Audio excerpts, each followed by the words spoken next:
जी अस्सलाम वालेकुम। ये प्लाट 9B की स्टेप बाय स्टेप हम डिटेल शेयर कर रहे हैं। लास्ट वीडियोस में हमने सीवरेज पाइप और पीपीआरसी की डिटेल शेयर की थी।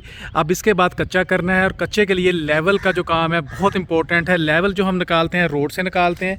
ये रोड जा रही है स्ट्रीट नंबर 92 की पार्क के सामने, और इस रोड से जो है हमने इसका जो लेवल है 1.5 फुट लेवल ऊपर रखा है। तो 1.5 फुट लेवल ऊपर रखने के लिए सामने चौकी नज़र आ रही है, वहाँ पर निशान लगाए। तो ये जो 1.5 फुट आपको नज़र आ रहा है, तो ये लेवल जो है हमने सड़क से लिया है, ऊंचा रखा है, और ये लेवल हमने आगे घर के दरवाजे में और पूरे घर में इसको मेंटेन करना है। अब हम घर के अंदर दाखिल हो चुके हैं। ये पोर्च का एरिया है, और यहाँ से ये जो लेवल है जो हमने रोड से 1.5 फुट रखा था, यहाँ से हमने इसको रोड से 1.5 फुट लेवल के बाद उस लेवल को हमने उठाया है रूम में ले जाने के लिए। अब ये 22 इंच 22.5 इंच का जो है यहाँ पे हमने निशान लगाए हैं, और इसके बाद हम रूम में जा रहे हैं। जिस तरह के हमें पता है कि पाइप से पानी से लेवल निकालते हैं, जब हमने पानी डालना है तो एक चीज़ का ख्याल रखना है कि पाइप के अंदर हवा ना हो, अच्छी तरह से हवा के बुलबुले उसमें से क्लियर कर लिए जाएँ। और आमतौर पर ये होता है कि 2 बंदे जो है ना पाइप के लेवल निकालते हैं, लेकिन एक बंदे का अगर हाथ हिल जाए तो लेवल में फ़र्क आ सकता है। तो यहाँ पर हम ये कर रहे हैं कि बंदे की जगह पर हमने यहाँ पे एक डब्बा रखा हुआ है। तो डब्बे में जो है ना इस वक्त पानी है, और सिर्फ ये ख्याल रखना है कि डब्बे को कोई ना हिलाए। तो एक बंदा जो है अब पूरे घर के लेवल निकाल रहा है। तो ये यहाँ से लेवल शुरू करेगा, ये 22.5 इंच का ये, तो 22.5 से यहाँ से लेके ये पूरे घर में हम लेवल निकालें। इसके बाद हमने दूसरा पॉइंट निकाला है, ये ड्राइंग रूम है। तो इस तरह से हम चलते हुए ये पूरे घर के जो, अब यहाँ से हम देख सकते हैं कि ये पानी का यहाँ पे लेवल है, और यहाँ पे हमने इसका निशान ये रखा हुआ है। ये सामने पानी का लेवल नज़र आ रहा है।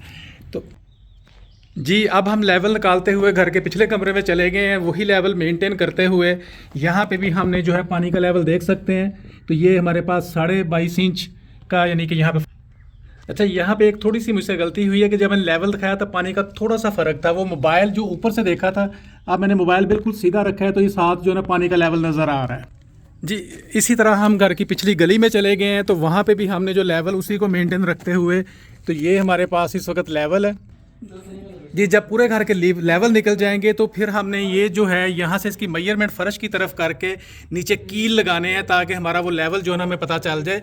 तो ये जो पहला स्टार्टिंग पॉइंट है, यहाँ पे हमने 23 इंच का रखा है लेवल, और बाकी पूरे घर में 22.5 का रखा है। अच्छा अब ये देखें, पहला मैंने आपको 23 दिखाया था, अब ये 22.5 है। तो अब सवाल ये है कि हमने आधा इंच उस साइड पर क्यों ज़्यादा रखा है। तो इसकी वजह स्लोप दी है। स्लोप इसलिए दी है कि जब घर में तराई होगी, प्लस्तर होगा, तो पानी कमरे में इकट्ठा होकर जमा ना हो जाए। तो वो पानी जो है ना कुदरती तौर पे यहाँ से बाहर निकल जाएगा स्लोप की वजह से। आगे सवाल ये पैदा होता है कि ये स्लोप का फ़र्क कैसे निकलेगा। बाद में जब इस पर टाइल का काम होगा तो उसमें ये स्लोप का फ़र्क जो है ना मेंटेन करके दोबारा फ़र्श को उसको सेम लेवल पे ले जाया जाएगा। जी अब हमारा वॉशरूम का लेवल आ गया है। हमने पूरे घर का 22.5 निकाला है, तो लेकिन जब यहाँ पे हम आ गए हैं तो ये हमारे पास 23.5 है। उसकी वजह ये है कि हमने यहाँ पे टक देना होता है, और वॉशरूम जो है फर्श के लेवल से नीचे होता है। कोने पे आपको नज़र आया, यहाँ पे हमारा शावर होगा। यहाँ पे हमने 1 इंच की दोबारा स्लोप देनी है पानी के ड्रेनेज के लिए। ये जो हमने कील लगाया घर के शुरू में लेवल निकालने के बाद, इसके बाद इसके साथ एक डोरी बांधी है, और डोरी बांध के घर के दूसरे कमरे के कोने में कील लगाया। और इस डोरी के साथ जो है ना फिर हमने कील इस तरह से लगाए हैं कि डोरी आज़ाद रहे, ताकि यहाँ पे हमारे पास अब पूरी की पूरी जो है इसकी लाइन की जो है लेवल निकल आया। जी बहुत शुक्रिया। अगली डिटेल अगली वीडियो में शुरू करेंगे।